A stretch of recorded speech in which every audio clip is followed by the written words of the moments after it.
Hi everyone, welcome back to my Facebook page sorry and YouTube channel জান্নাত daily blog. তো সবার কি অবস্থা, কেমন আছেন? আবারও চলে আসলাম ছোটোখাটো একটা ব্লগ ভিডিও নিয়ে। তো আমরা ভালো নাই, কালকে রাত্রে থেকে আপনার হচ্ছে এখনও অবধি 2টা পার হয়ে গেছে, কোনো কারেন্ট নাই, কিছু নাই, ওয়াইফাই নাই, মানে সব মিলিয়ে বাজে অবস্থা। আর বৃষ্টিও পড়তেছে, দেখেন বাহিরে। আমি আপনাদেরকে একটা দেখাই, আমি রুমের ভিতর থেকে ভিডিওটা করতেছি। এই যে দেখেন আকাশের কি অবস্থা, আর বাহিরে মনে হচ্ছে একদম পরিষ্কার, কিন্তু না, বৃষ্টিও পড়তেছে, আবার মনে হয় রোদও দেখা দিচ্ছে, এদিকে মেঘও, সব মিলিয়ে হচ্ছে আর কি। তো বন্ধুরা, কে কোথা থেকে বসে আমার এই ভিডিওটা দেখতেছেন প্লিজ একটু কমেন্ট করে জানাবেন। আর যারা যারা আমার চ্যানেলে নতুন, যারা আমার চ্যানেলটা এখনো সাবস্ক্রাইব করো নাই, প্লিজ আমার চ্যানেলটি সাবস্ক্রাইব করবেন, পাশে থাকা বেল আইকনটা অন করে দেবেন।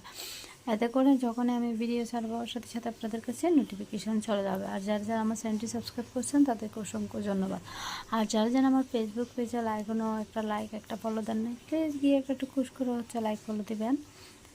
আর যদি আমার ভিডিও আপনাদের একটু ভালো লাগে, প্লিজ একটা লাইক, একটা কমেন্ট, একটা শেয়ার করতে পারেন। তো সব কাজকর্ম করে ফেলছি, ভয়ে ছিলাম পানি চলে যাবে, কি হবে, তাড়াহুড়া করে সব কাজকর্ম করছি, কিন্তু ঘর গোছায়নি। আপনার পানির যে কাজগুলো, একদম গোসল করা, রান্না বান্না করা, ডেস্কি বা তেল তালা প্লেট, এগুলো সব করে ফেলছি। কারণ পানি যদি চলে যায়, আপনার এক বালতি পানি রাখলেও দেখবেন যে পানিটা তো তাড়াতাড়ি খরচ হয়ে যায়। তো এই জন্য পানির যে সব কাজ করে ফেলছি। ভাতও খেয়ে ফেলছি তাড়াতাড়ি, আজকে খিদে লাগছে।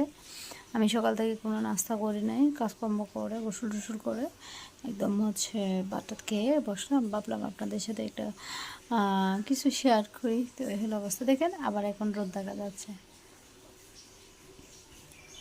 এই যে এখন রোদ দেখা যাচ্ছে, দেখেন এই যে একটু আলো আলো এরকম। আবার ওদিকে ওই যে একদম মনে হয় মেঘে পড়া, রুমের ভিতরে তো। তো এই হলো অবস্থা। তো বন্ধুরা, কিছু ভালো লাগছে না। আমার কিছু কাজ ছিল, কাজগুলো করতে পারতেছি না, এই আর কি। যাই হোক, সবাই ভালো থাকবেন, সুস্থ থাকবেন। আবারও চলে আসবো অন্য একটা ভিডিও নিয়ে। সে পর্যন্ত সবাই ভালো থাকিয়েন, সুস্থ থাকিয়েন। আজকের মতো এখানে বিদায় নিচ্ছি। আল্লাহ হাফেজ, আসসালামু আলাইকুম। আর হ্যাঁ, জান্নাত ডেইলি ব্লগকে বেশি বেশি সাপোর্ট করবেন।